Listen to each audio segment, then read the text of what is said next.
Shots were fired. Sisko was in his quarters when Kira contacted him with the news, and he made it to the bridge of the Defiant in 3 minutes. 30 seconds later, docking clamps were released, and the Defiant was pulling away from its berth. As the Defiant grew nearer the scene, Sisko saw on the main viewer 3 vessels, a Ferengi Marauder and 2 Bajoran transports. O'Brien reported from his operations console. The Bajoran ships don't seem to be affected by the phaser hits. They're continuing onward. Sisko and his crew watched as the 2 transports broke from each other, moving to either side of the Marauder. From each of the 4 corners of their forward shields, the disruptors flashed toward the Ferengi ship. Worf announced the results. The Ferengi deflectors are intact. They sustained no damage at all. Take us in, Dax. Interpose us between the Marauder and the transports. If the Ferengi fire their plasma weapon, I want the Defiant to take the blow.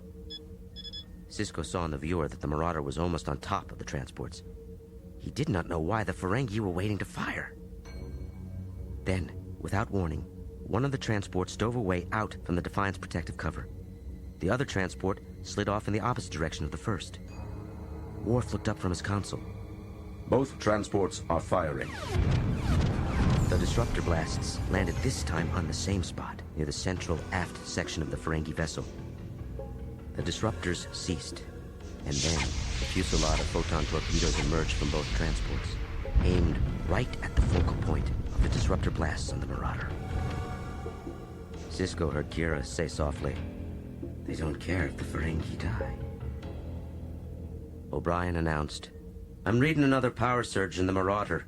The plasma weapon is discharging within the ship." Sisko understood the horrific implications for the Ferengi. "Can we beam the crew off?" Worf shook his head. Negative, Captain. Their deflectors are intact. There's massive radiation. "Hail them! Offer our assistance." Worf looked up. No response, Captain. On the main viewer, Sisko saw the Ferengi vessel die. "Mr. O'Brien, how bad is it?" "Bad. The radiation is making it difficult to get readings. Life support is fluctuating." "Major, how many left alive?" Kira operated the controls at her console. Sisko saw her face turn ashen. "None, Captain." There was silence on the bridge of the Defiant. Dr. Julian Bashir watched as Captain Sisko walked sluggishly back to the command chair and fell into it. Worf seemed puzzled. The Bajoran choice to bombard the section of the Ferengi vessel that housed the plasma weapon was a wise tactical maneuver, but it should not have worked. Slowly, Julian made his way over to Kira's console and leaned in and examined the readouts. "Captain, with this type of radiation in such concentrated amounts, I think it's possible that we might be missing something." "Are you suggesting, Doctor, that there might still be people alive aboard that ship?" "It's possible."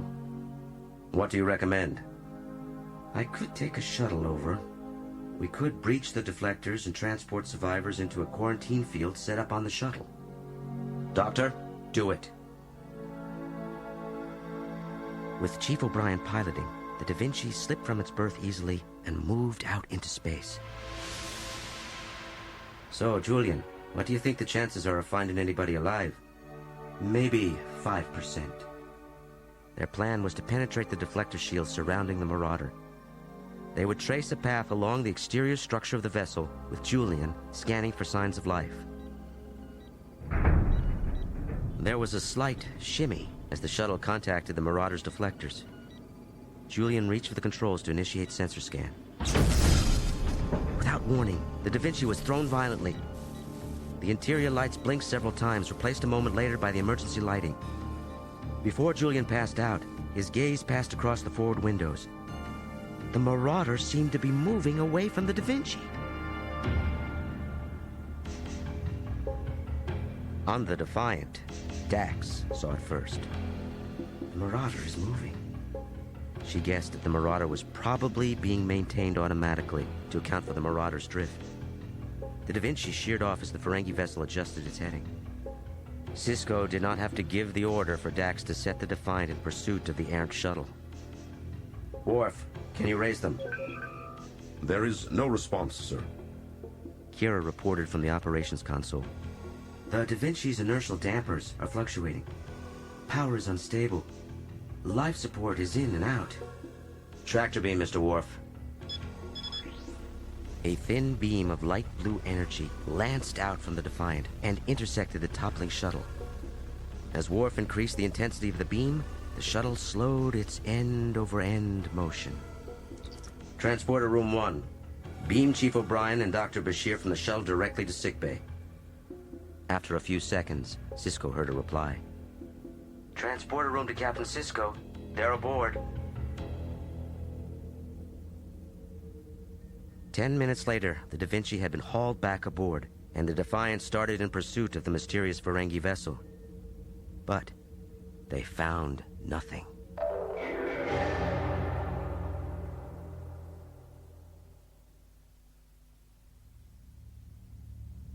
Once the Defiant returned to Deep Space Nine, Sisko contacted Braktor aboard the Krikta to inform him of the battle and its result. Braktor appeared on the comm panel. The Nagus agrees to let Bajor receive medicine and food, in spite of our blockade, and this is how he's repaid? Then you know about the encounter with the transports. Of course we know about the Nemes. But a Decorac-class Marauder would not require any assistance to defeat two of those new Bajoran vessels. I would have sent another ship to fight if I'd known that the Federation was going to become involved. Are you making an accusation, Damon? Sensor records show the Defiant entering the field of battle with the Bajoran vessels. Sisko knew that long-range scans would not have been capable of recording the details of the engagement. What sensor records? Those from the Nemes, of course. You recovered the ship, then? A handful of survivors did. They brought the Nemes back to the blockade. We read no life signs after the battle. Is that why the survivors reported an attempt to board their ship? Damon, we were searching for survivors. I thought you said your scans showed no signs of life aboard the Nemes. We were unsure of them because of the high levels of radiation.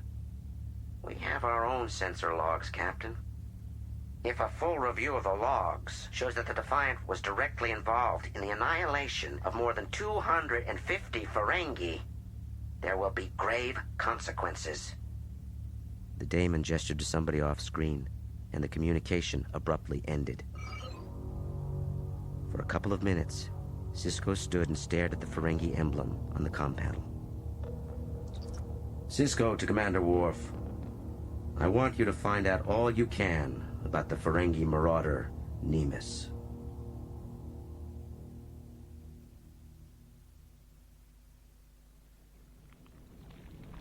There was no one in the hold to see the cargo container melt. The cube, like several others about it, was apparently headed for Johnson City on Gamma Hydra 4, carrying a shipment of handmade Bajoran Murnari dolls. The container lost its solid form, liquefying into humanoid form. Odo did not hesitate, but raced to a computer station. Odo worked the controls with his 14 digits and looked at the manifests for the other holds, at the crew roster, at the depressurization instructions for certain cargoes.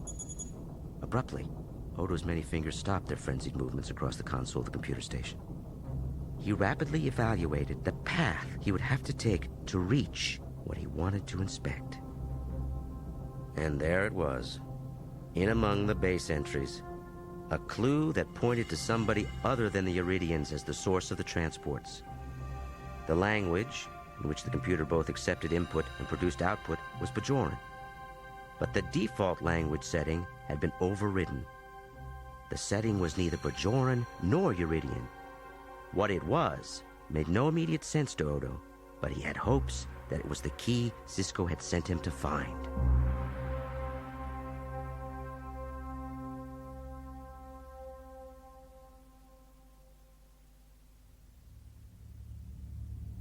After his return to Deep Space Nine, Odo reported his discovery to Sisko and the crew. The Karma, you say? The notion that the Karma provided ships to the Bajorans, or even the Iridians. Kira shook her head. It doesn't fit. As far as we know, the Karma have no trade agreements with the Iridians. Worf added, Nor do the Karma manufacture starships. Sisko's head had begun to pound. Cisco thought. Is there something here? Or are we just looking for light in a black hole? He turned to face his crew. Can we conclude that somebody is trying to manipulate the Bajorans into a battle with the Ferengi? Dax agreed. It looks that way, Benjamin. Worf weighed in. It is unlikely that any such plot would be masterminded by the Iridians or the Karma. For one thing, neither have the military capability of occupying Bajor or defending the wormhole. Cisco gazed around at his officers. Then obviously it must be somebody else. Cisco knew that the problem was that the potential culprits were plentiful. The Founders, the Klingons, the Cardassians, the Romulans, even the Tholians. Cisco was therefore surprised when a possible answer arrived with Chief O'Brien. Chief, how are you feeling after your tumble through space? Still a little bit like I've been hit in the head by a runabout. You said you'd be late because you're investigating something. Yes, sir. I decided to check the Da Vinci sensor logs, and sure enough, before the Marauder moved away, the sensors were functioning. For almost the last 20/100ths of a second, the log reflected expected levels of radiation and a crew complement of 271 healthy Ferengi. My best guess is the first set of readings, the one indicating a wrecked ship, was counterfeit. Kira looked puzzled. So why would the Ferengi want us to think the transports had beaten the Marauder and killed its crew? Cisco moved over to the table and leaned over it. The Ferengi staged this battle to make it appear as though the Bajorans were instigating the fighting. Dax agreed. So, if they choose to, they can use this incident as justification to attack Bajor itself. Cisco nodded. Oh, I think they'll attack. This is the one way the Ferengi believe they could be absolutely sure that the Federation wouldn't defend Bajor, if the Bajorans themselves were the aggressors. The chief took a step toward the table and held a pad he was carrying out to Cisco. Well, that might explain this, then. This arrived from Starfleet just before I came down here. It's the report Mr. Worf requested on the Ferengi Marauder Nemus. It says that the starship Nemus is one of Grand Naga Zek's personal honor guard.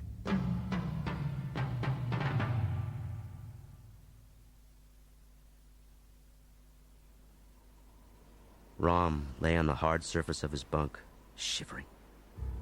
Snows had buried the brittle land, and daylight hours had grown short. But it was not the cold that shook Rom so violently right now. It was fear. White had said that he was taking Quark to see Colonel Mitra. Quark had been gone for a while, and as his time away from the barracks increased, so too did Rom's conviction that he would never return. Mitra had begun having his sessions with each of the prisoners. It was, Rom feared, where Quark was now. Be strong, brother. Be strong. It was remarkable, Rom reflected, that none of them had yet taken ill. He supposed that their relatively good health was probably a result of the vitamins regularly smuggled to them by Argon and Jessel. Rom and Quark had approached Argon and Jessel several times, soliciting their assistance. As it turned out, Rom and Quark learned that the guards were as much prisoners here as the Ferengi. Ordered here by the colonel for a 6-month tour of duty, they were not allowed to leave the camp for any reason at any time. As Rom considered his brother's situation, the bunk door suddenly flew open. There stood Sergeant White with a wide, mirthless smile. Well, look, everybody's awake. Where's my brother? The sergeant bounded across the room. He stopped at Rom's bunk and yanked him to his feet. You want your brother? I'll take you to see your brother. As White loped back towards Mitra's building, Rom was forced to vault along through the gusting winds of winter. This was it. Mitra had killed Quark, or had had White do it, and now he was going to kill Rom. White opened the door, then grabbed the front of Rom's jumpsuit with both hands and threw him inside. Colonel Mitra spoke from further inside the building. Prisoner 9, would you care to join me? Rom pulled himself up, and Sergeant White pushed him. Rom closed his eyes and turned through the doorway into the room. When he opened them, Quark was there. in the center of the room, dead. His body was slumped in a heavy wooden chair, his arms bound to the chair's arms. His face had new injuries and old ones reopened. Ram felt his own face contort with grief. Brother. Mitra stood behind the desk. Sergeant, won't you bring another chair out for prisoner 9? Mitra sat down behind his desk. Do you know why you're here, prisoner 9? Ram shrugged. To die? Mitra looked at him, blinked. No, you are here to assist me in obtaining what I want. The 9th orb of the prophets. But there is almost nothing I can threaten or offer. Except in your case, prisoner 9. There is a prophet I can offer. The colonel walked out from behind his desk and looked down at Ram. You believe I killed your brother? Ram nodded in White's direction. Or told him to. Mitra walked away from the desk, away from Ram. The colonel stood behind Quark. I have killed tonight, but this I would not touch. This is a wretched being like yourself, prisoner 9. A lowly, vile Ferengi. He, you, your people, do not deserve their world. We will annex it, bring it into the Empire. The Empire? Ram wondered if he'd heard the colonel correctly. The Bajoran Empire? Mitra looked over at White and nodded, then nodded down at Quark's body. White walked over to Quark. Ram could not actually see the blow, but it was obvious that Quark had been struck in the face. Ram came out of his seat, rage filling him. Bind him, Sergeant White. White was on Ram quickly, tugging his arms down and securing him to the chair. As Ram looked at Quark, he saw that color had flashed into Quark's face where he'd been struck. Could that happen if he was dead? Quark lifted his head and opened his eyes. Brother! White's bare knuckles smashed into the side of Ram's head. Oh! It hurt, but Ram did not care. All he could do was stare at his brother, alive, and cry. The colonel indicated Quark with a glance. This is what I have to offer you in the way of profit. Ram chose his words with care. I'll do whatever I can. Very wise, prisoner 9. Perhaps you can give me the name of the guard who has been providing vitamins to the prisoners. I've been stealing the vitamins myself. Mitra paused, then walked a half-circle around Quark to stand in front of Ram. You lied to me to protect Sergeants Argon and Jessel? Before Ram could prepare himself, Sergeant White's arm swept around his neck. He felt his eyes widen as he lost the ability to breathe. Now then, prisoner 9, I understand that you are attached in an emotional way to your right hand. Ram looked at Quark. Mitra had obviously extracted personal information from him, including this select tidbit from Ram's youth on Ferenginar. Go ahead, Colonel. Take my hand. I will. I believe I'll have it shipped to Ferenginar, to Mugi. Ram betrayed nothing. I'm sure she'd like to have reminders of her sons. Why don't you take my heart, too? Your heart? Perhaps, but not yet. I think perhaps one of Prisoner 8's ears. Ram's heart pounded heavily in his chest. Quark's ear. Anything but the ears. White entered a nearby file room. He returned shortly with a Bajoran phaser pistol in his hand. No, Sergeant. Not that way.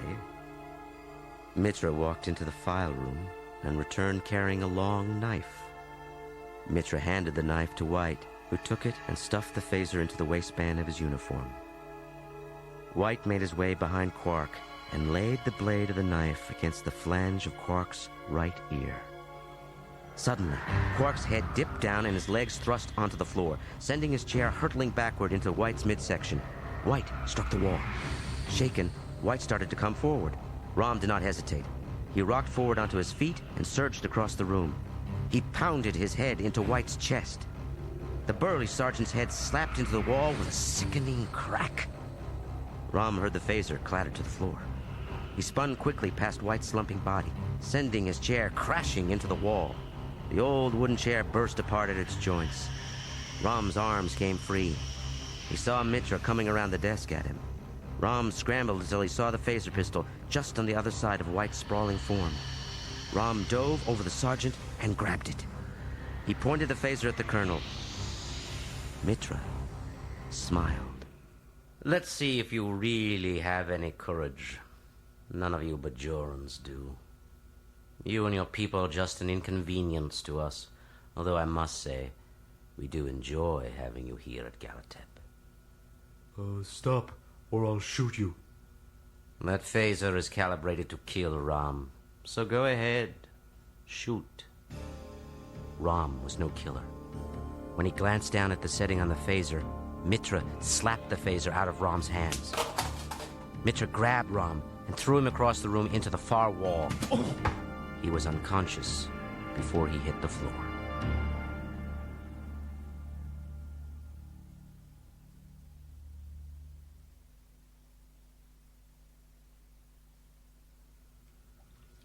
When Rom came to, the first thing he heard was water splashing.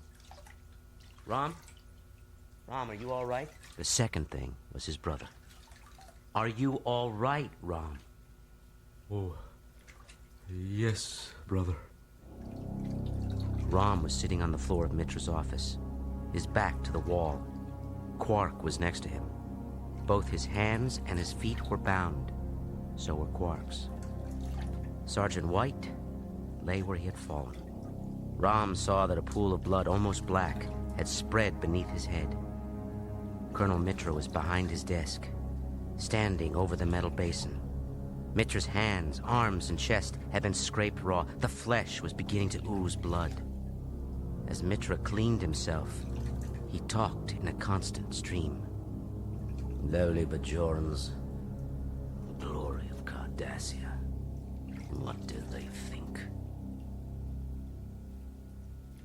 What's he doing, brother? I don't know and I don't care.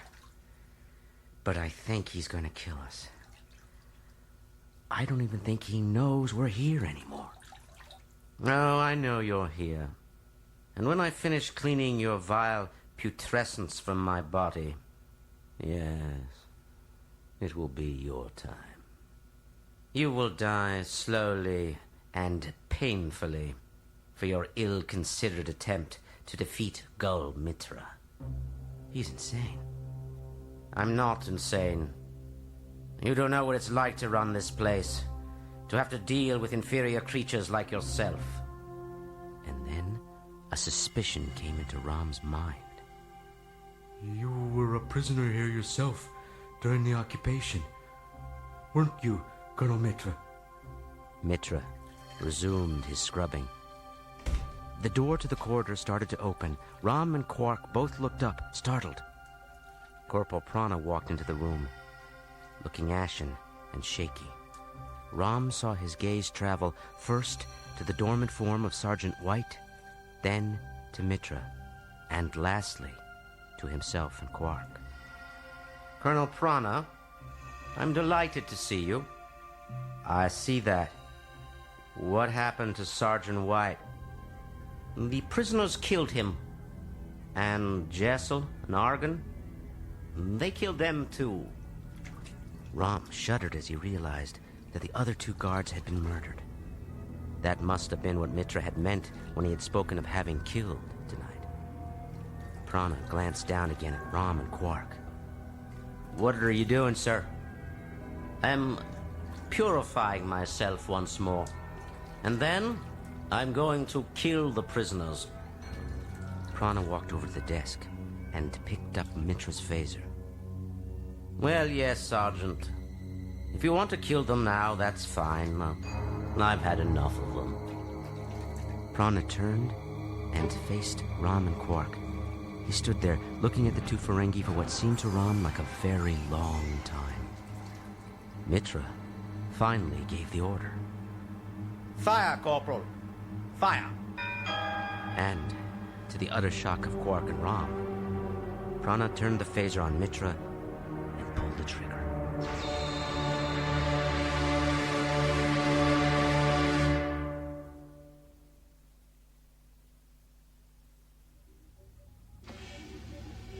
As Odo followed Sisko into his office, Sisko sat down and gestured to a chair. Have a seat, Constable. What can I do for you? Major Kira briefed me about the First Minister's reaction to our findings. Earlier today, Sisko had contacted Shakar to discuss what Chief O'Brien had learned from the Da Vinci sensor logs. Unexpectedly, the First Minister had received the information regarding the possibility of a staged battle out on the trade routes as though it were of no importance. Shakar's reaction was disappointing, and the Federation Council's wasn't much better. If the Bajorans won't listen, and the Federation won't listen, then I don't know who will. Perhaps the Grand Nagus will, Captain. I already attempted to change Zek's mind once, and you were successful. But actually, it wasn't you I was thinking should speak with the Nagus, but Quark. He has a relationship with the Nagus, and he has an intimate, detailed knowledge of both the Ferengi and the Bajorans. Constable, I didn't know you had so much respect for Quark. I don't believe I would choose the word respect. I recognize Quark's abilities. He's a businessman, if not a good Ferengi businessman. Oddly enough, he is persuasive. Yes, he is that, Constable. I'll consider it. Odo nodded in his stiffly formal manner and left the office. Sisko knew that even if they could convince Quark to do this, of which there was no guarantee, Quark was still in jail on Bajor. At least, Sisko thought he was still in jail on Bajor. The truth was, with all that had been happening, he had not thought about Quark in quite some time. Kira arrived on Bajor at the Great Assembly earlier than she needed to, and the officer of the assembly requested that she wait in the adjoining anteroom until it was time for her to speak. Captain Sisko had shown up at her quarters last night unannounced and asked if he might talk with her. She had listened calmly as the captain had outlined his plan. Even if she was able to convince the Bajoran government to release Quark, what assurance did they have that he would agree to speak with the Nagus? The captain had argued that they now had something of value to offer Quark in exchange for his cooperation: his freedom. Kira had not found the captain's arguments to be very compelling, but she had contacted Shakar and entreated him to grant her an emergency audience in the Great Assembly. When Kira had informed the captain, he had been pleased. Still, she thought it was unlikely that the Bajoran leaders would want to set Quark free.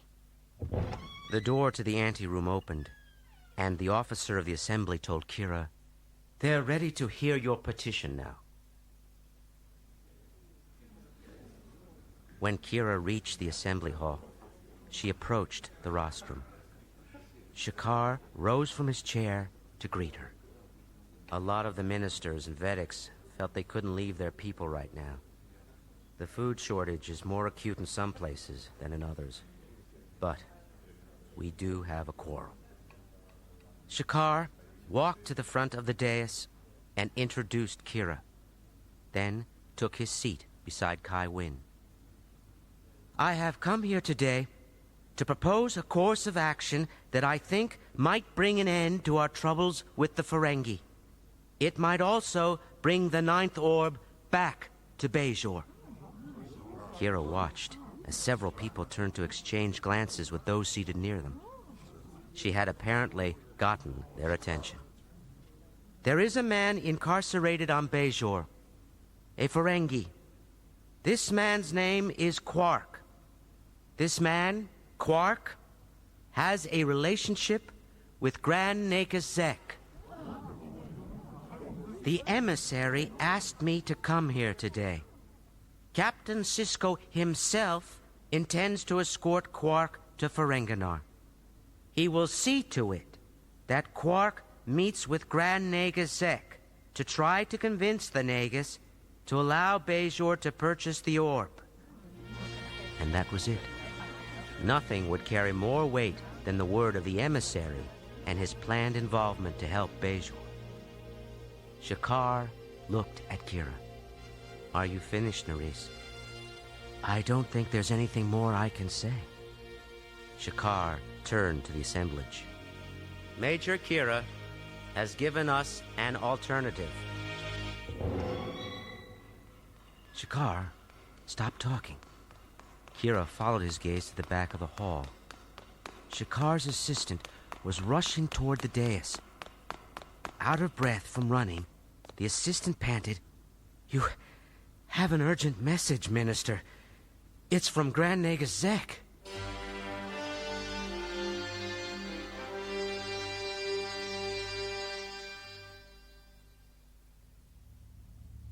On Deep Space Nine, Cisco had Major Kira's communication put right through to his office. Major, I hadn't expected to hear from you quite so soon. Captain, I'm in Shakar's office. He asked me to contact you. He just received a message directly from the Nagus. I'll play you the message. It's brief. Cisco watched as Kira operated the comm panel in Shakar's office. After a moment, Kira's image was replaced with that of Grand Nagus Zek. First, Minister Shakar Edan of Bajor. This is Grand Nagus Zek of the Ferengi Alliance.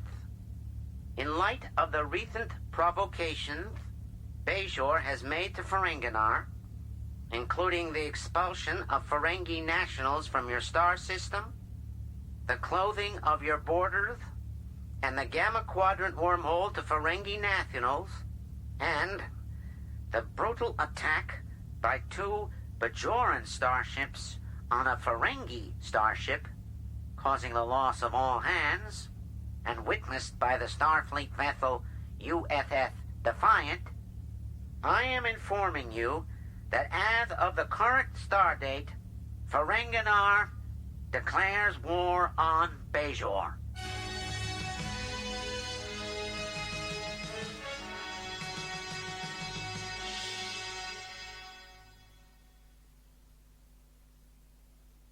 As Quark, Rom, and Corporal Prana had attempted but failed to save White's miserable life, Prana recounted how he had been on sentry duty during the night, and Jessel had been late to relieve him. Prana had felt tired enough to risk Colonel Mitra's wrath by leaving his post, and had gone back to the guards' barracks seeking his replacement. When he arrived there, he found Jessel was lying face up in his bunk, the picture of sleep, but his bedclothes were mantled in blood. Prana glanced over at Argon in his bed and viewed a similar sight.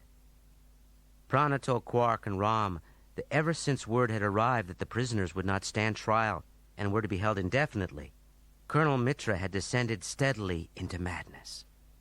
Trapped here themselves, the guards had conspired to desert Galatep and bring back help. Clearly, Mitra must somehow have learnt of their plotting. After Quark and Rom had listened to Prana's story, the 3 men tramped quietly over to the prisoners' barracks and discovered that the other Ferengi internees were alive. The first thing they did was to break out food from the supply. Then, after eating, Prana got new jumpsuits and shoes for all of them. It was decided that all of the internees, but for Quark and Rom, who were exhausted, would search the camp for a means by which to escape from Galatep. The primary objective would be to locate any kind of communications equipment. Quark rested soundly for 6 hours, and would have continued had he not been awakened by Borat, who told Quark that in their search for communications, he had cautiously entered Mitra's building with 2 of his shipmates, Dryon and Lenk. The 3 scoured the entire place and finally made their way to the office. According to Borett's description, there were two significant differences between the scene they surveyed and the one that Quark, Rom, and Prana had left. First, a knife had been driven deep into Sergeant White's chest and through his heart. Second, Mitra had vanished. Prana quickly checked the phaser with which he had shot the colonel. He was surprised to find that it had not been set specifically to kill. A reinspection of Mitra's building and office revealed no clues of where the colonel might have gone. They had not found his tracks in the snow around the building. Bowing to the fear that he had inspired in them, the 10 men agreed to travel through the camp in groups of no less than 5. And when they slept, 2 men should stand guard.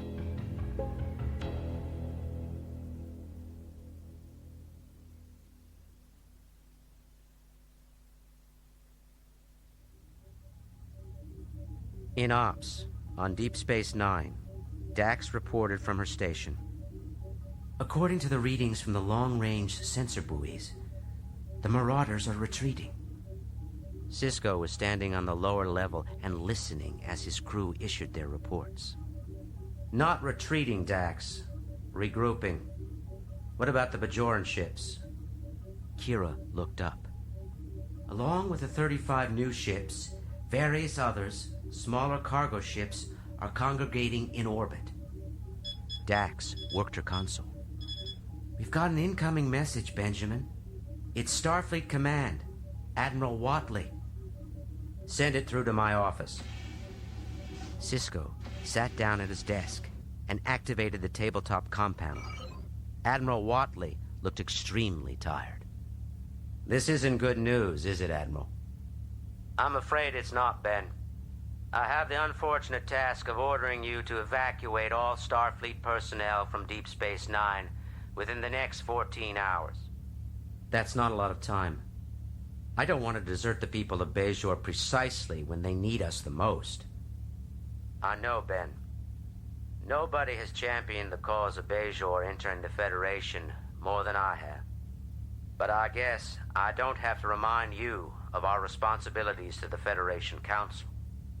Is the Council committed to this retreat? It is. And Starfleet Command concurs. We can't fight a war for Bajor. And the wormhole, Admiral? If the Ferengi defeat the Bajorans, then we'll have to negotiate with the Alliance about defending the wormhole. It would be in their own best interests. So, Ben, it's over. Watley out.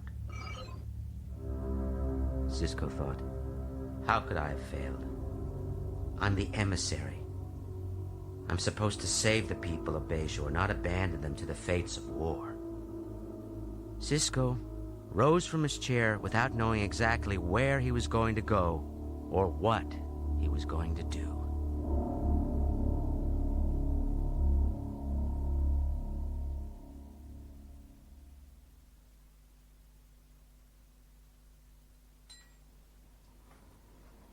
At Galatep, it was late afternoon, and in one of the guards' barracks, Quark lay on one of the bunks.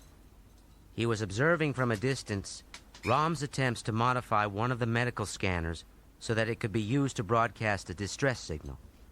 Nearby, Bort and Karg were playing a card game of some sort. Rom's solemn efforts with makeshift tools that were hardly suited to delicate electronics work were frequently very funny. More than once, a tool or a part had been projected halfway across the width of the room. But with each failure, Quark and Rom and everyone else marooned there came no closer to escaping that terrible place. And then, Court stepped away from his shadowy corner of the barracks and walked over to where Quark was resting. I've been successful, Quark. I've managed to modify the scanner to send a homing signal. Quark sat up and dropped his feet over the side of his bunk. A homing signal? To send to who? Not to who. To what? My ship. The shuttle that brought me to Bajor for business. You expect your shuttle to still be in orbit after so long? My shuttle's not in orbit. It's on the surface of Bejor. Rom pointed to Court's handiwork. What is all of that? It doesn't look like it's just a scanner. It's not. I also used parts from one of the phasers. Rom moved forward. Oh, that was a good idea. Can I see what you've done? Maybe we could adapt it to also send out a general distress call. No, this'll work. And we don't want to get out of here so that we can be put in some other Bajoran prison camp. Karg nodded. He's right. If we send out a distress signal and somebody receives it, they'll call in the Bajoran militia. Court looked at Rom. If this doesn't work, if my shuttle doesn't arrive here by tomorrow, then whoever wants to can take this device and modify it however they want to. Rom shrugged. Oh, that seems fair. Quark was not sure what everybody else was thinking, but he discovered that he was beginning to genuinely believe that Court's shuttle might arrive.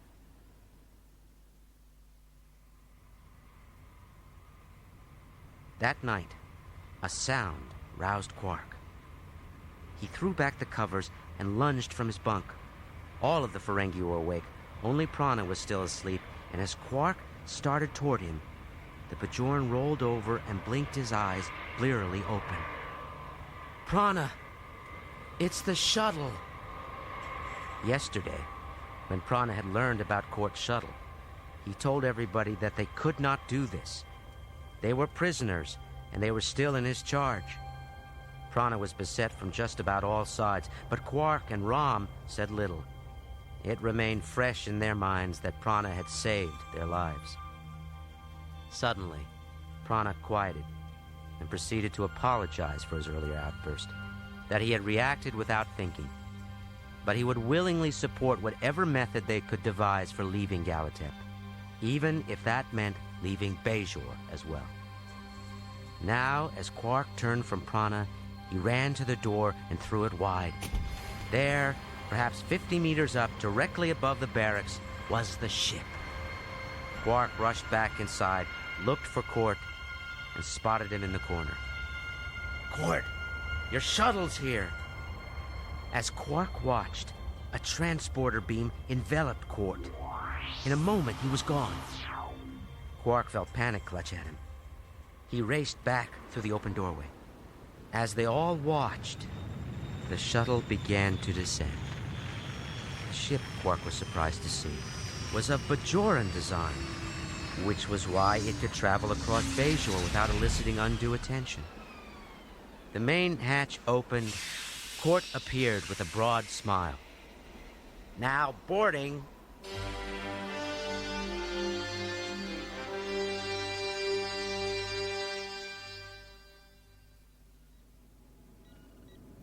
The shuttle climbed through the atmosphere of Bejor, and relief rushed over Quark. Court's shuttle was fairly small. With 10 people inside, the ride was cramped. The shuttle was ascending at a steep, though manageable, angle. They had already cleared the cloud layer of Bejor, and the panoply of stars beckoned. As they continued upward, Corporal Prana asked to be transported down to his home. But a consensus was reached that Prana should stay with the Ferengi until they were completely out of the Bajoran system. The corporal accepted the collective decision without argument. Court tapped a control. Firing boosters. After a short burn, the shuttle steadied in its course. Quark peered through the forward window and saw a small Bajoran freighter. But then, he saw that there was another ship beyond the freighter, and there was a third ship, and a fourth. Court turned to Quark. Don't worry. They're not here for us. They're preparing for war. War? With who? You didn't think the Alliance would just allow the Bajorans to jail Ferengi citizens or ban them from using the wormhole, did you? Behind Quark, some of the others were asking questions, wanting to know what Court knew and how he knew it. Court ignored the questions and concentrated on what he was doing. We need to come about. We'll be fine if we don't draw attention to ourselves. As the ship changed course, Quark saw more and more vessels amassed about Bajor, mostly small freighters, a few passenger shuttles, and... Quark did a double-take. But by the time he looked the second time, the ship he thought he had seen was gone from view. Had it been one of those new transports meant to be sold to the Iridians? Quark suddenly felt ill. Am I ruined? Tarkin called to Court. How long will it take us to get out of Bajoran space? Court named a figure, then added, We have a shortcut, the wormhole. There's a base on the other side of the wormhole in the Gamma Quadrant. My friends have a ship there. A starship, not a shuttle. I'm sure we can arrange to take everybody wherever they need to go. Satisfied with Quart's plan, they all grew silent. Quark looked forward and saw that their course appeared clear of any vessels. Somewhere up ahead, he knew, lay the wormhole. The best thing for him to do might be to start all over again in another quadrant. So much for ever owning my own moon. Suddenly, everybody was thrown about the cabin. A gas of some sort, a coolant, was venting with a deafening hiss into the passenger compartment. Court bellowed above the noise. There's a crack in one of the drive shells. We hit a mine! We're losing deuterium! The shuttle bucked, and a mass of bodies surged forward. Quark thought that the shuttle was coming apart. There was a flash of light, and Quark screamed, Brother! And then they were gone.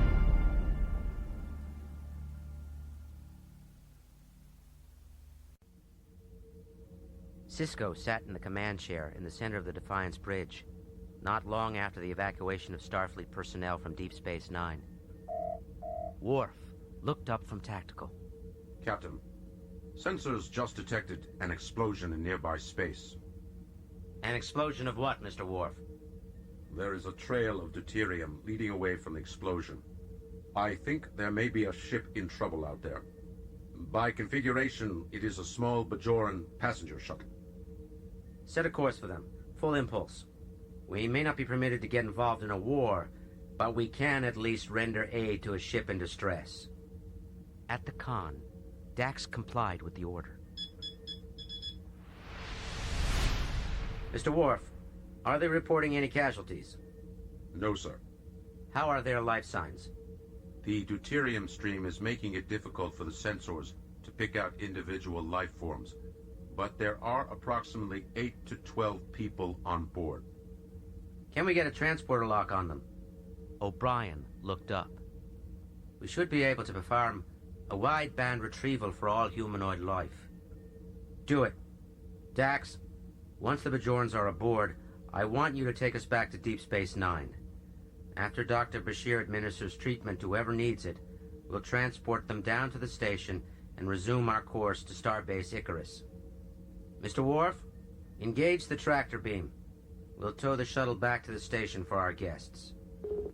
Transporter room to Captain Sisko. Sisko here. What is it, Ensign? Have you got the crew of the shuttle? Oh, we've got them all right, sir. I think you'd better get down here.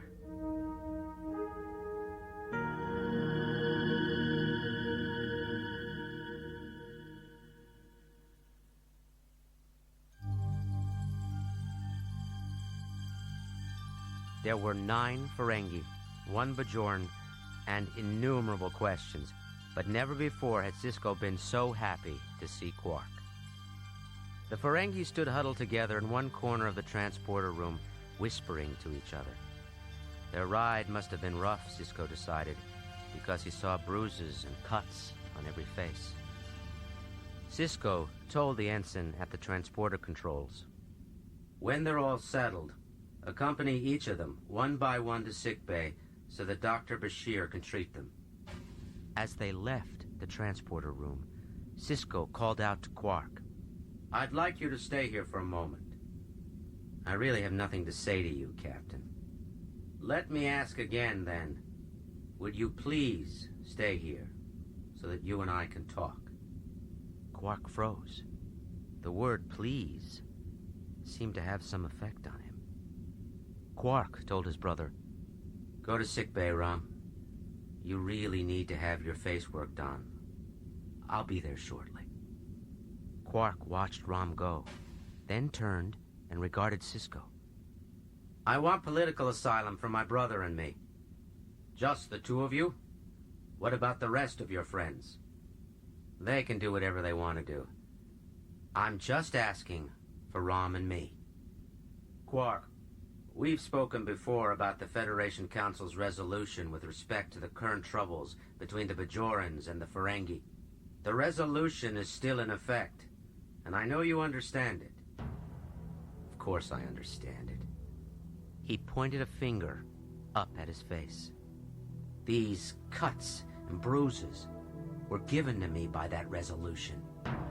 I'm not sure what that's supposed to mean. Cisco hesitated and took a moment to look more closely at Quark.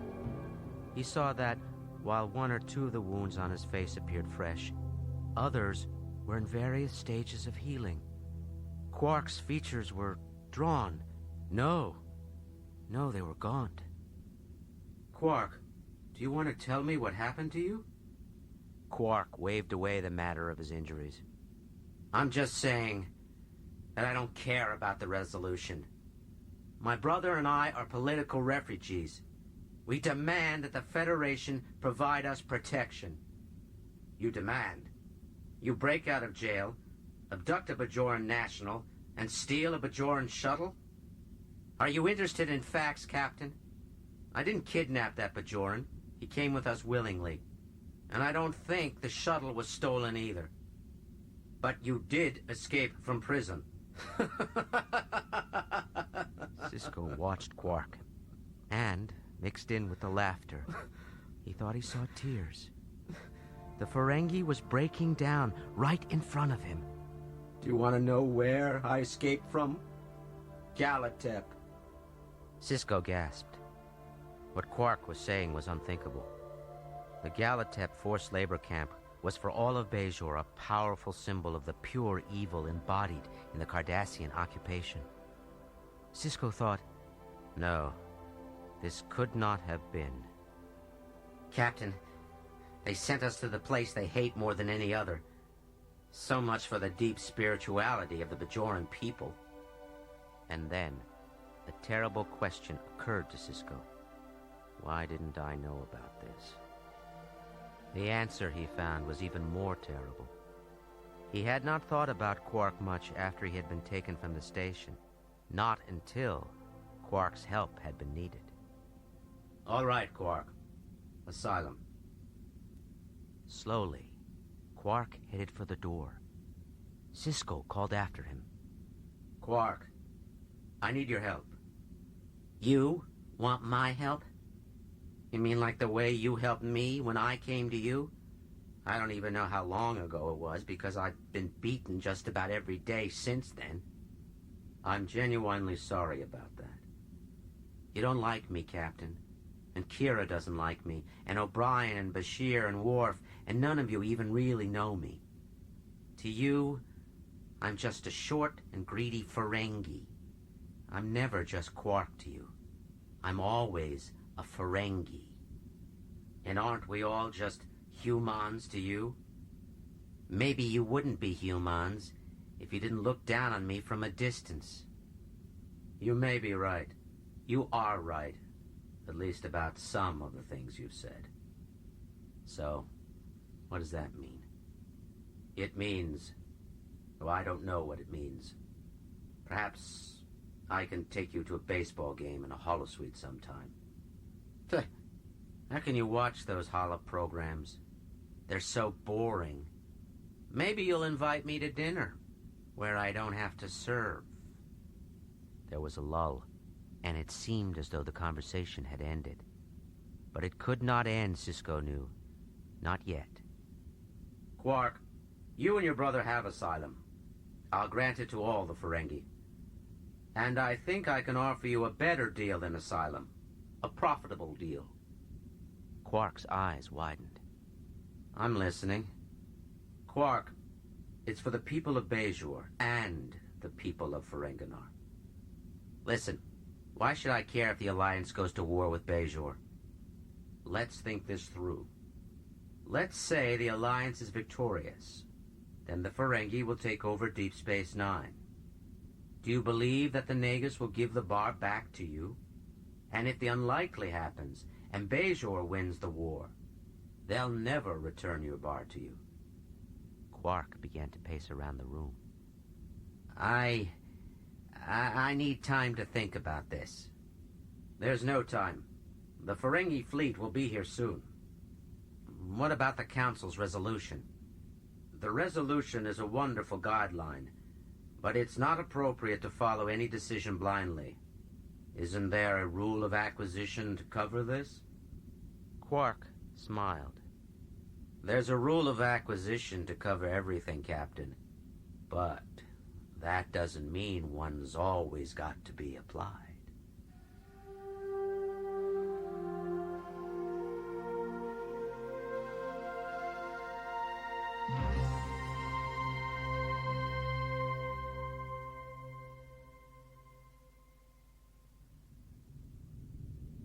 After Quark saw Dr. Bashir, who treated his injuries, Odo escorted him to his quarters.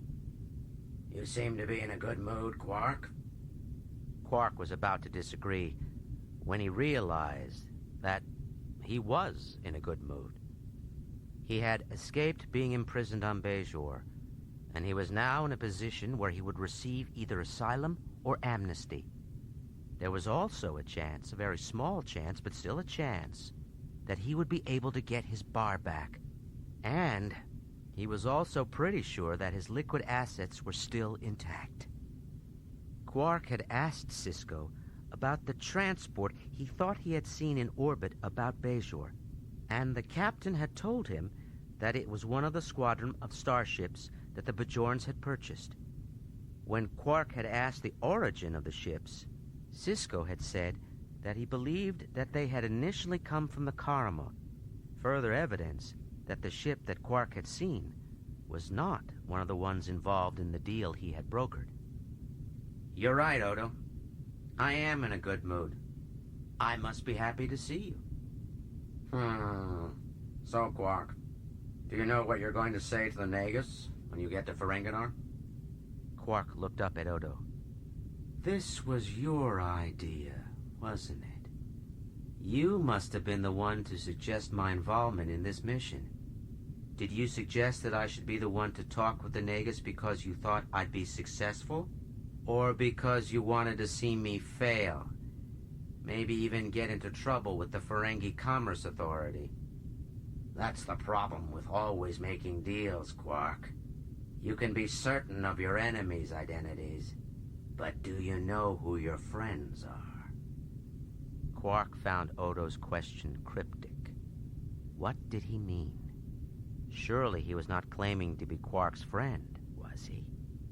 They arrived at Quark's quarters. In the small star cabin stood Rom. Quark left Odo and went inside. Brother, I need to tell you something. I think we were set up by Court. Are you out of your mind, Rom? Court saved us, you idiot. But he didn't make a homing device. When we got in the shuttle, I found the device he supposedly put together near the back of the cabin. It was just a mass of parts from a medical scanner and a phaser. They had been connected together, but they didn't make anything that functioned. But then how did he call the shuttle?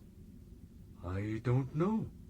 But don't you think it's a pretty big coincidence that right after we escaped from Bajor, we were picked up by the Defiant? Are you suggesting that Court is working with somebody from the station? Somebody on the Defiant? I don't know, brother. Maybe somebody from the station. Who? Sisko, maybe? If Court had voluntarily stayed in the camp on Bajor when he had the capability of calling his shuttle and escaping at any time, then Quark was sure that he would have to have been paid extremely well. And Sisko would not have been able to do that. There was somebody who obviously could pay well. Grand Negus Zek. But why would the Negus want them to escape and be picked up by the crew of the Defiant? Where was the profit for Zek? No. It made no sense for it to be the Negus. But who?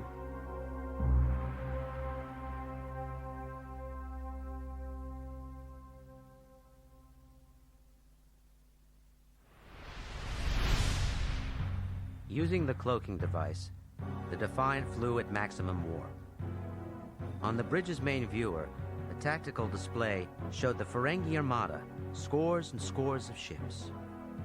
Cisco turned to Dax.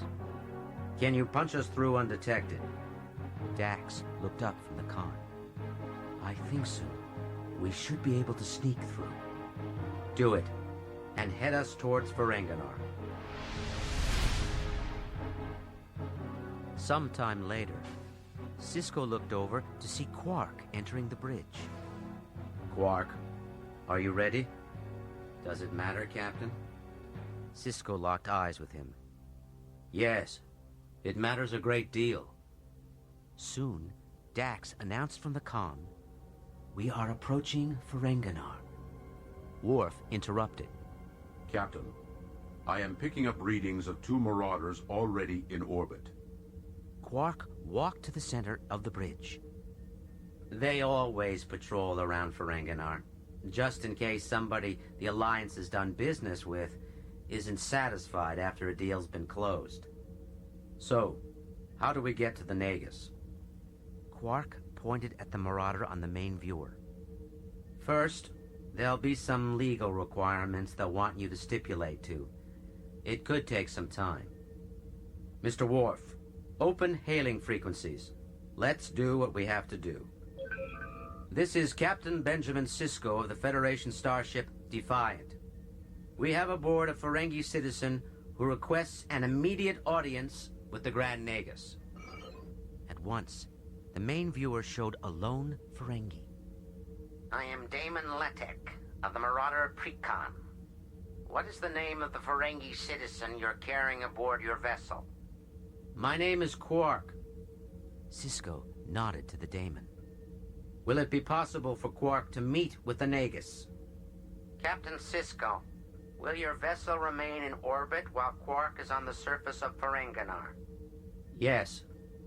Do you then agree to release the Ferengi Alliance from all claims of liability to your vessel and its crew arising from your stay within Ferengi space?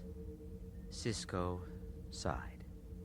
But Quark whispered, "Standard language, Captain." Cisco nodded to Letek. Yes. Quark, you have a house on Ferenginar? Yes. My mother lives there. And all of your required insurance policies and riders are current? Yes. And all of your premiums have been paid? Yes, through the end of the year, as required.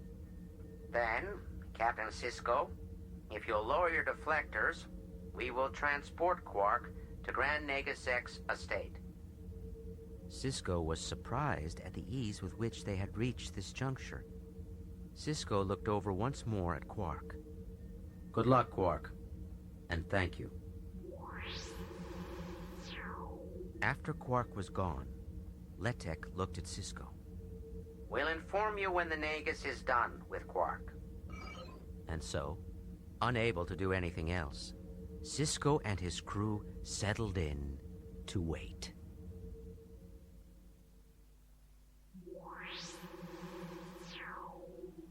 When Quark materialized, there were 2 men in the transporter room. One approached Quark. Welcome to the home of Grand Negus X, Quark. His house is his house. Quark responded in the traditional way, as are its contents. My name is Corlin. I am one of the Grand Negus's personal assistants. The Grand Negus has left orders to bring you to the Chamber of the Sun. It's one of his favorite rooms. Corlin led Quark into an extremely tall, enormously long hall. As they traveled down the hall, Quark peered at the tapestries. They depicted renowned moments in Ferengi history, the opening of the sacred marketplace, the founding of the first bank of Ferenginar. Quark found the display inspiring. Approximately two-thirds of the way down the corridor, Corlin proceeded to a set of doors on the right side of the hall. As the door swung open, Corlin announced, Grand Nagasek will be with you shortly. Quark moved forward into the chamber, which was as tall as the hall was, and it was at least big enough to comfortably contain the Defiant within it. The brilliant rays of the sun shone in great angled beams into the chamber. Quark strode across the length of the chamber to the great window. He had so rarely seen such lovely weather on his home world. He brought his face right up to the transparent surface. From behind him came Zek's voice. It's a holographic projection, but on nice days outside, this wall actually can be made transparent. Quark was disappointed. The weather is bad? It's producing out there right now. There were 178 different words for rain in the Ferengi language. Producing referred to long, slim drops falling constantly at a slight angle. Almost as an afterthought, Zek slid his hands from the knob of his cane that had been fashioned in his own image from gold-pressed latinum. Quark dropped to one knee and kissed the top of the cane. This way, Quark. The Nagus shuffled his ancient body along one side of the room until he reached a large, ornamented chair where he sat down. He motioned for Quark to sit across from him. So, Quark, why have you come to see me? Are you going to offer me a great deal on Vol Belly futures? No. I wanted to talk to you about a decision you made. I see. You think that I made a bad decision? Perhaps a mistake? No, Nagus, no. I... Don't you know that I make mistakes all the time? I acquired all this because I recognize my mistakes and capitalize on them. So tell me, Quark, what mistake did I make? Well, I think you should sell the Orb of the Prophets to the Bajorans. But I can sell the orb to somebody else and still make a sizable profit. Maybe not as much, but still a large profit. Yes, but it's at the cost of trade with the Gamma Quadrant. For which reason, Quark, I have declared war on Bajor. There is no question that we will defeat them. But at what cost, Nagus? Even winning a war, ships and lives will be lost. And whoever owns the wormhole has to defend the wormhole. And there's the threat posed from the Gamma Quadrant by the Dominion. Zek nodded. An incursion by the Dominion would be costly. Quark, you have fine business instincts. And since that is the case, I have to ask myself, what's in it for you? I'm a fugitive from the Bajorans right now, and I've lost my bar. For talking to you about these matters, Captain Sisko has promised me political asylum if I want it. If you change your mind and sell the orb to the Bajorans, he promised me amnesty and the possibility of getting my bar back. So, it is Captain Sisko who is driving this talk. Yes, although the business reasoning is mine. There's also the rule of acquisition that every once in a while declare peace. All right, Quark. I'll provide you with a response shortly. Suddenly, Corlin appeared. This way, Quark. I'll escort you back to the transporter room. Quark followed Corlin out of the Chamber of the Sun and back to the transporter room. Within minutes, he found himself back aboard the Defiant, with no more idea of what his future held than when he had left the ship.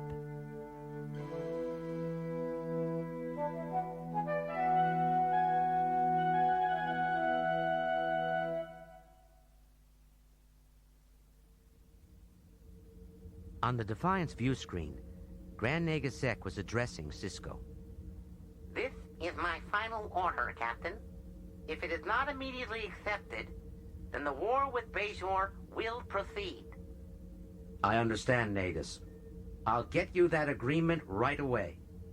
Mr. Worf, open a channel to First Minister Shakar on Bajor. Captain, I cannot raise Bajor. It appears that someone is jamming transmissions either near or within the system. Of course, Cisco thought. There was a war about to be fought, or already being fought, and both sides would be attempting to block the other's communications. Dax, set a course for Bajor. Maximum possible speed.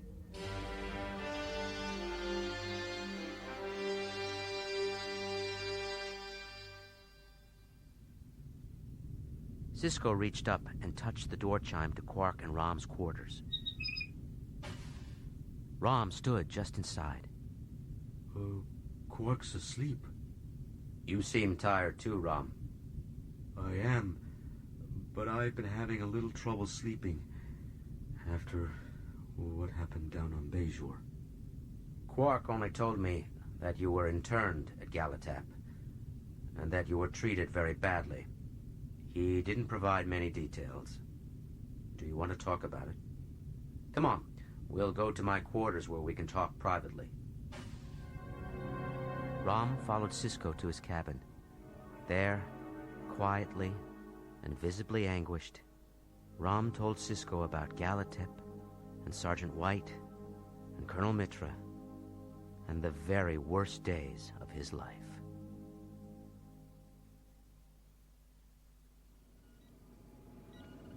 As the Defiant reached the field of battle, Cisco left Worf in charge of the ship and took the shuttle Da Vinci to the planet.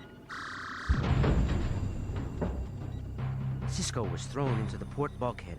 A powerful phaser blast had hit the Da Vinci. It was unclear from the readings who had fired on the Da Vinci, but Cisco hoped that it had been the Ferengi. More than likely, though, it had been the Bajorans, shooting from the surface of a small ship attempting to penetrate their defenses. Cisco tried to open communications with Shakar or anybody else on Bajor, and was again unsuccessful. As the next blast narrowly missed the shuttle, Cisco knew what was going to happen. The Da Vinci was going to be shot down. Still, he did not want the debris of the shuttle's wreckage to rain down on the Bajoran capital and its inhabitants. He entered the new course along with automatic landing instructions, then staggered through the shuddering cabin to the emergency transporter. Computer, energize transporter.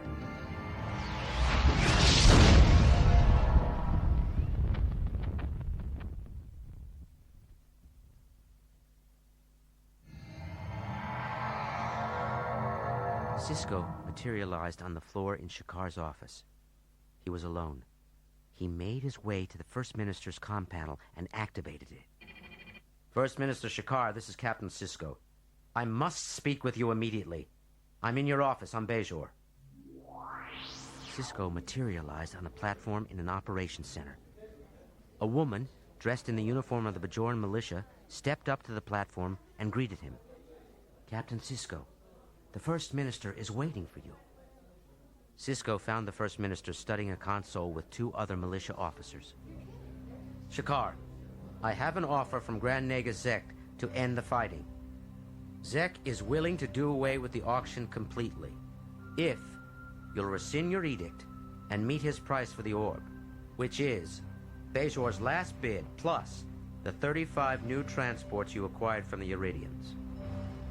Shakar regarded Cisco for what seemed like a very long time. Bajor accepts the terms.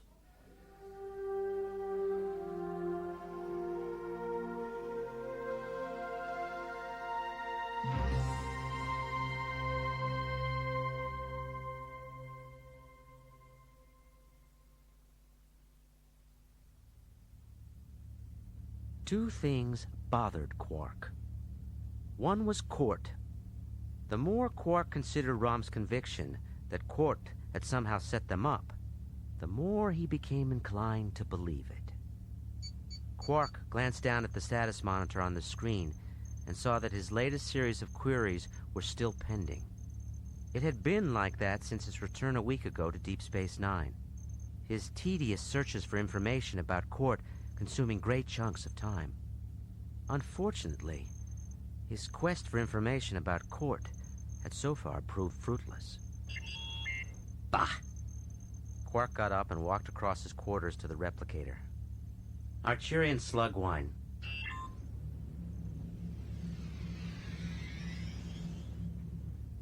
He took the glass and sipped. Not as good as the real thing from Archer 4, of course. Not as thick or as pulpous. But considering the past few months, it would do. Quark strode over to the comm panel and eyed the brief message displayed there. Search subject not found.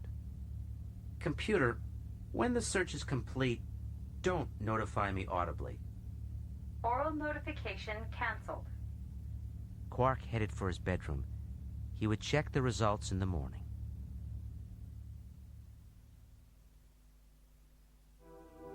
Colonel Mitra slipped silently into the room and waited a moment for his eyes to adjust to the dimness. His eyes were still cold. Perhaps they had survived the raw days and nights of Galatep winter because of their coldness. His skin was more than ashen, it was translucent. Gouges in his sunken cheeks marked the places where flesh had died and fallen away. In 3 strides, Mitra was at the bedroom door. He walked to the bed and looked down at his prey. He adjusted his grip on his knife, using what remained of his hands. The cold had killed the tips of his fingers, dead tissue falling away to expose the bone beneath. He bent down and eased the blade below the wide, circular expanse of Quark's left ear. Prisoner 8. Quark's eyes began to flutter open.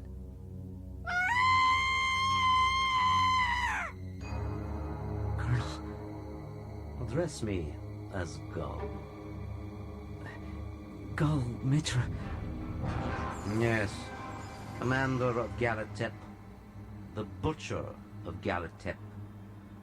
He jerked his arm backward, dragging the edge of the knife up and through the cartilage of Quark's ear. Quark bolted up in bed, his hands rushing to the gaping hole on the side of his head. Instead, what he felt was the mass of his ear, whole and uninjured. Only a dream. Mitra is dead. It was only a dream. Knowing that sleep had deserted him for the night, he went back to the main room and his search for sense in an irrational universe. Later, as Quark worked at the comm panel, there it was. The results of his latest search had come back positive. It turned out to be a 3-year-old announcement of new appointees in several areas of the Ferengi government. Quark's duty was as a personal assistant to the Grand Nagus. And that brought Quark 4 square to the other thing that had been troubling him. Zek himself. Maybe the Nagus had blundered in his handling of the auction of the orb. Zek pays Court to get arrested and remain interned on Bajor until the specific time when Court calls his shuttle and helps the prisoners escape. He then steers them almost directly to the Defiant, where he fakes an accident, both to cover his actions and to gain Sisko's attention. Could the Nagus have known that Sisko would bring Quark to Ferenginar? Quark looked back at the comm panel. He would have to seek additional clues, because there were 2 things Quark was sure of. When all of this had started, the Nagus had failed to sell the orb to the Bajorans. And when it had ended, he had sold the orb to the Bajorans. That indicated to Quark that Grand Nagus Zek was losing his touch. Disgusted and sad, Quark switched off the comm panel. I don't really want to know what happened.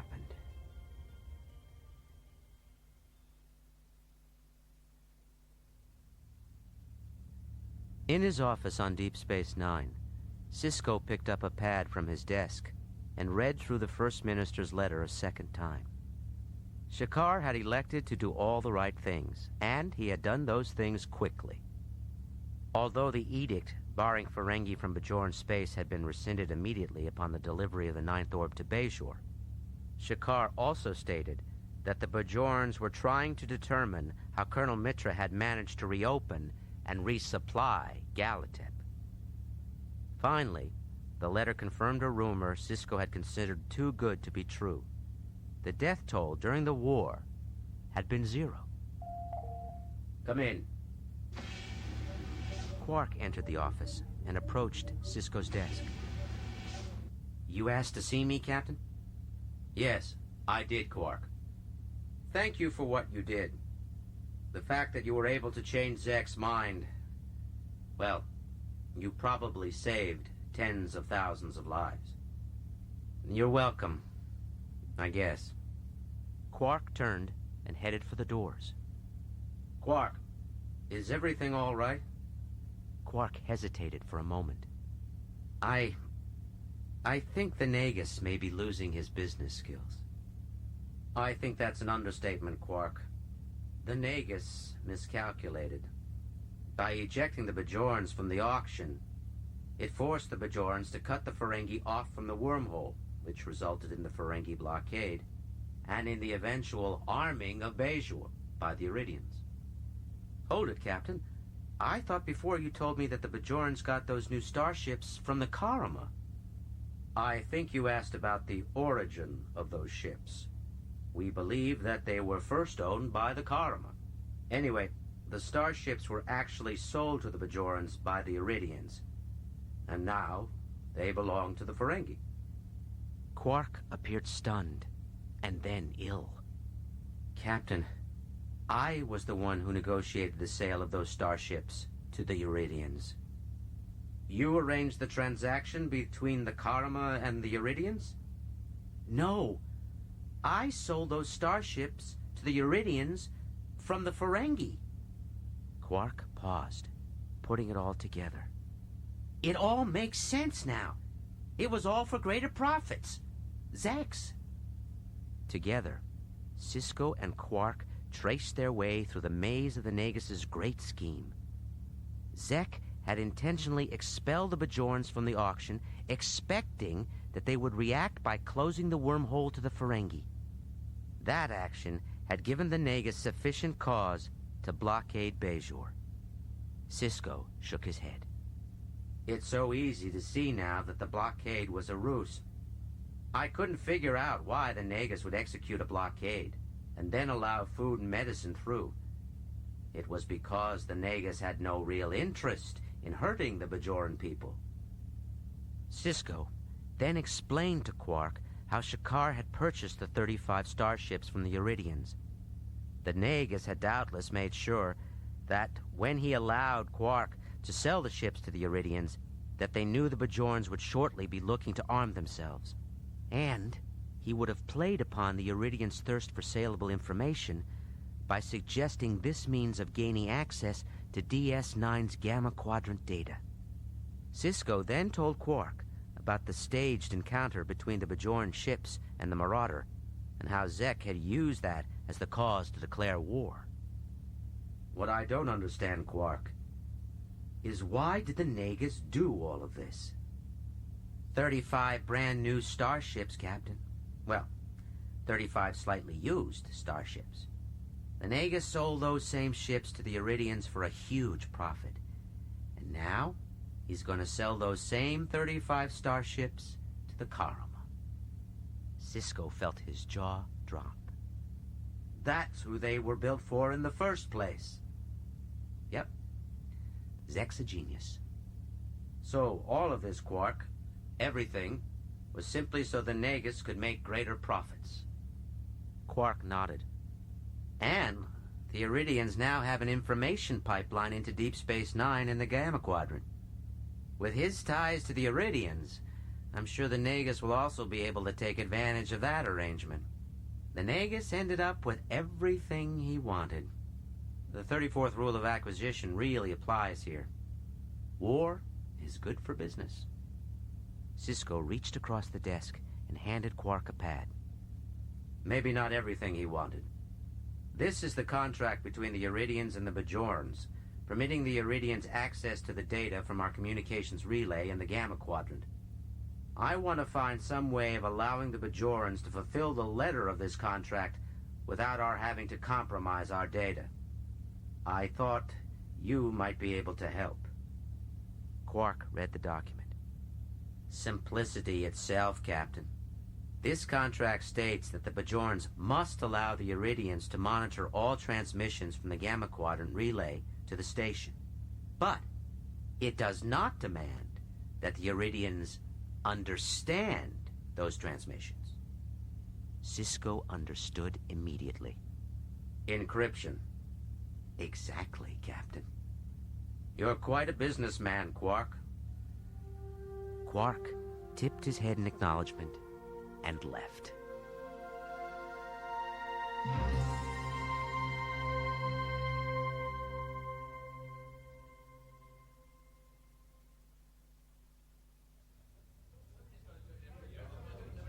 In Quark's bar, the Bolian placed his thumb on Quark's banking device, completing the transaction. I'm sure you'll be very satisfied with this Betazoid gift box. It better work. Of course it'll work. Quark walked back down to the other end of the bar. Morn never seemed to tire of asking him questions about his experiences. So, where was I? I was telling you about the Nagus' palace. As Quark recounted his arrival at Zek's estate, he privately marveled at the shrewdness and cunning of the Nagus. Zek was brilliant. Quark had not told Cisco about Quart, about his being employed by the Nagus, and about how he had made sure that Quark had been delivered into Cisco's hands at just the right time. Zek is a master. As Quark finished telling his story, he noticed Major Kira enter the bar. Major, what can I do for you? You can listen, Quark. I'm all ears. To Quark's astonishment, Kira smiled. I just wanted to tell you that I'm sorry. I heard about what happened to you on Bajor. And I also heard about you talking with the Nagus to get him to sell us the orb. I wanted to thank you for what you did. I still don't understand you, or the Ferengi way of life, but I guess that's not really a reason to hate you. No, Major. And if it's any consolation, I don't understand you either. Kira seemed uncomfortable. She turned on her heel and strode out of the bar.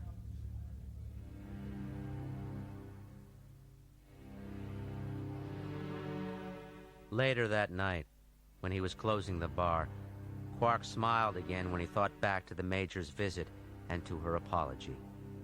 Perhaps it was a starting point for better understanding between the two of them. Quark finished locking up, and after he had counted and secured the day's receipts, he went to his old familiar place behind the bar and switched on the comm panel. There was a deal out there waiting for him. He just had to find it. The Nagus had inspired him. One day, Quark knew, he would own his own moon. It took patience and experience, but if you looked in the right places, with the right perspective, it was just possible that the universe actually could make sense.